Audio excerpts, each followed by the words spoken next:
From ABC News headquarters in New York City, it's Sunday. Good morning, America. Well, you should have seen the excitement on Rachel's face when she found out who's performing at the halftime show. Yes. And what's going to be there? I'm going to be there. I got my credential ready to go. Oh, good morning, America. So can you feel the soccer excitement this Yes. morning? I bet you can. After weeks of drama, unforgettable moments, and world-class competition, it all comes down to this. Argentina and Spain face off today for soccer's ultimate prize. We're going to have that preview just ahead. I'm definitely looking forward to that. Plus, we do have breaking news we're following on the war in Iran as the U.S. launches new strikes following the deaths of 2 service members. Iran's supreme leader declaring President Trump's signature worthless and invalid.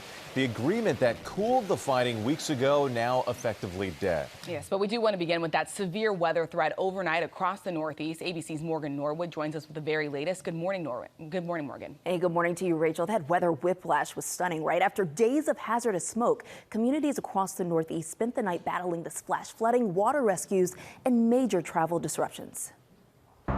Overnight, dangerous flash flooding and severe storms slamming the Northeast. The downpour swathing streets across the tri-state area. The thing was completely flooded. It was you couldn't see the road. In Queens, New York, this expressway flooded, water up to the window of this submerged car. Police wading through the waist-deep waters, bringing that person to safety. On the Bronx-Queens expressway, these men sought shelter on the top of their truck. A fire truck plowing through the deep water to reach them. Water bursting into the subway station, soaking commuters as cascades of water pour downstairs. Cars driving through flooded streets in downtown Manhattan, the flash flooding surging into homes. We were trapped down there. As soon as we opened the door, it started flooding right in. In New Jersey, vehicles abandoned in the high water in Newark. I could have drowned in there. This tow truck driver wading in the waist-deep water and debris after his own truck got stuck. The water got high. It started raining more. Everything just went dead on my truck. The weather even disrupting the World Cup preparations. This time-lapse video showing storms moving over the New York-New Jersey stadium. Spain's practice canceled. The storm also triggering major travel headaches. Passengers on board the airplane since 9:30 this morning, and they're getting pretty mutinous. The FAA issuing ground stops across the storm zone with at least 2,300 cancellations and more than 8,000 delays across the country Saturday, and hundreds of cancellations already in place for today. Now, days after all that wildfire smoke smothered the region, the rain finally pushing all that toxic air out of the Northeast. But with those dangerous wildfires still burning in Canada, millions along the Great Lakes will face much more smoke and air quality concerns through tomorrow. And out west, devastating monsoon flooding. Authorities confirming that the missing 29-year-old Arizona man was killed after being swept away. Meanwhile, in Texas, cleanup and recovery efforts still underway after last week's intense flooding. Arkansas sending search and rescue teams to help. And still thinking about those communities there, the weather threat shifts today. Monsoon moisture will keep flash flooding a concern in the Southwest, as you saw, while severe storms are expected to stretch from southern Virginia to northern Georgia. So another round on the way, guys. I mean, it's just so much weather, and we're seeing so many effects of it and the damage and all of that. Thank you so much, Morgan. Let's get more on the severe weather risk now. Meteorologist Leslie Lopez is here now with what to expect. Leslie, good morning. Good morning. Yeah, we're just showing you more of what we saw yesterday. This is over into Queens yesterday. That severe line of storms moving through, dropping in so much heavy rainfall. Now that same system is shifting south. It is getting down into areas of Virginia, all the way into Atlanta, bringing with it the same type of weather. We're talking about heavy amounts of rain, the opportunity for damaging winds, which we did see yesterday as well. And we're going to continue to see the opportunity for this wet weather, even stretching all the way down into Hattiesburg. We're going to call this a 2 out of 5 threat level in that yellow. Again, we could see that heavy rainfall, even an isolated tornado as a possibility as we're moving forward. And then we're going to see the opportunity for this rainfall to really just continue to move in as we're heading into, it looks like, even by the time we're ending tonight. So we're going to keep the wet weather going. Over to you, Whit. All right, Leslie, we'll check back with you in just a bit. Now to the war in Iran. The U.S. reporting the deaths of 2 service members in an Iranian attack on a base in Jordan. Another service member is now missing. ABC's Marcus Moore joins us with the latest overnight. Marcus, good morning. Well, Whit, good morning. The U.S. responding to that Iranian strike that killed at least 2 Americans, and those casualties marking the first U.S. deaths since President Trump declared the ceasefire to be over. Overnight, the U.S. launching new strikes on Iran, retaliation for the drone and missile attack that killed 2 American service members and injured several others at a base in Jordan Saturday. One service member is still missing. In these new American strikes, CENTCOM saying the U.S., quote, targeted Islamic Revolutionary Guard forces that launched those attacks in Jordan. Video circulating online appears to show multiple projectiles raining down from the night sky the moment that base was hit. 4 injured service members were taken to hospitals in Jordan and later released. Several others suffered minor injuries and have returned to duty. So far in this war, 16 American troops have been killed and more than 400 wounded, according to the Department of Defense. These latest combat deaths are the first reported since the fighting restarted. Responding to word of the deadly attack, President Trump reportedly telling the New York Post, quote, "It's a shame, but in this case, they died because they don't want to see Iran have a nuclear weapon, and they don't want to see the Middle East blown up." The attack came after 7 straight days of U.S. strikes on Iranian targets, including surveillance sites and military logistics infrastructure. Both sides now say the ceasefire agreed in mid-June is over. Iran, meanwhile, has been targeting its neighbors, launching missiles and drones at American bases in Jordan, Bahrain, and Kuwait. Those strikes raising questions about the status of American missile defense. It's estimated that the war is severely depleting critical U.S. munitions, including for the Patriot missile batteries crucial to protecting American troops and allies. But just last month, Secretary Hegseth dismissed reports of any shortages. Ultimately, our stockpiles are great, and they'll only get stronger. The U.S. has now carried out strikes on Iranian targets for 8 straight days, and several countries have condemned the Iranian strikes and are calling for restraint. But for now, Rachel, it seems there is no end in sight. Yeah, 140 days into this conflict. Okay, Marcus, thank you. Well, the escalating tensions between the U.S. and Iran, well, it's sending gas prices up again. ABC's Christiane Cordero joins us now with the numbers. Good morning. Hey there, Rachel. Good morning. So gas prices are rising with the tension around the Strait of Hormuz, where a fifth of the global oil supply passes through. U.S. oil is trading at $82.47, up about 4.5%, while the national average for a gallon of regular gas in the U.S. is now $3.98, according to GasBuddy, a 14-cent increase from last week's average and $1 more expensive compared to when the war began. This is all coinciding with the busy summer travel season and the lack of traffic moving through the Strait of Hormuz. This morning, Iranian state media reports the regime intercepted 4 ships in the strait today, warning those waiting to pass that they must directly coordinate with the IRGC. Data from maritime analytics firm Kepler shows ship traffic dropping significantly, as low as single digits in recent days, compared to about 70 ships that crossed per day during the temporary memorandum of understanding, and roughly 100 per day before the war began. Our team has spoken with shipping executives who have vessels waiting to cross. They say they want more clarity before they feel safe enough to move ships through. And until the bottlenecking eases, Gio, analysts say gas prices will keep going up. Yeah, such a back and forth on these gas prices. Yeah. Christiane, thank you so much. Let's go ahead and bring in ABC News Chief Washington correspondent Jonathan Karl, who's going to be hosting This Week later here on ABC. Jonathan, it is good to see you. So you're going to be speaking with Energy Secretary Chris Wright this morning. How concerned is the Trump administration about the impact of this war on the cost of living? Well, Gio, the official line from the president himself is that the most important thing is that Iran must never get a nuclear weapon. But make no mistake, they are deeply concerned about that. I am talking to the energy secretary. You know, he was on this show on This Week back in March saying that the war would certainly be over in a matter of weeks. And a number of times since then, he said that gas prices would very quickly be coming down. Now we are seeing quite the reverse. Gas prices did come down with the ceasefire. And now, of course, the price of oil, the price of gas, back up, not surprisingly, because this war is anything but over. Absolutely. John, let's turn to President Trump's speech on voting security. He made a lot of claims there. How are Republicans in Congress responding to his claims? Well, I thought maybe the most interesting response came from John Cornyn. This is a senior Republican, a member of the Intelligence Committee, so he's got access to all that intelligence. And he said he saw little new at all, nothing really new in what the president released.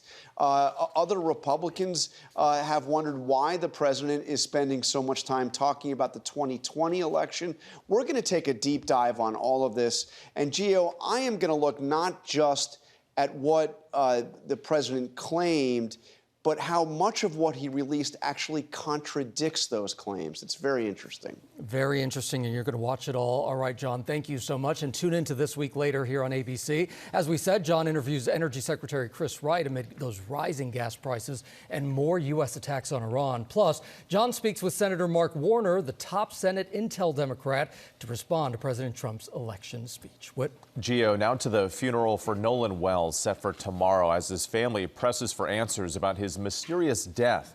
ABC's Ike Ajachi joins us now with more. Ike, good morning. Hey, good morning, Good morning, everyone. The family of Nolan Wells, they're preparing to lay their 18-year-old son to rest. Wells was found dead on July 6th in the waters off Mississippi's Horn Island, where he'd been celebrating the 4th of July holiday with friends. Now, 2 weeks later, his family is finalizing funeral plans. Now, his mother, Christine Wells Wansley, says the service will be held Monday at Center Point Church in Ocean Springs, followed by a celebration of Nolan's life at the Jackson County Fairgrounds. Tyler Perry is paying for the funeral. The Reverend Al Sharpton is set to officiate, and civil rights attorney Ben Crump will deliver what the family is calling a call to justice. Now, his mother shared her heartbreak publicly, an emotional message to supporters on Instagram. Take a listen. This loss, this grief, this pain, it's different. It's insurmountable. And I know if Nolan was here, he'd be like, Mom, just keep talking to the people, keep telling my story, keep telling your story. So that is going to be my plan. Now, there are still questions surrounding his death. Authorities suspect he drowned, but the sheriff says the investigation is still open. An autopsy is pending, and his parents now say they're ready to hand over Nolan's cell phone to the district attorney. Rachel. Yeah, it's going to be an emotional week for that family. Okay, Ike, thank you. We're going to turn now to the singer David, due in court for this week. Preliminary hearing ahead of his murder trial. ABC's Jacqueline Lee has more. Good morning, Jacqueline. Rachel, good morning. The case has riveted the country, with singer David saying he is innocent. Prosecutors say they have enough evidence to prove he is guilty of murdering a 14-year-old.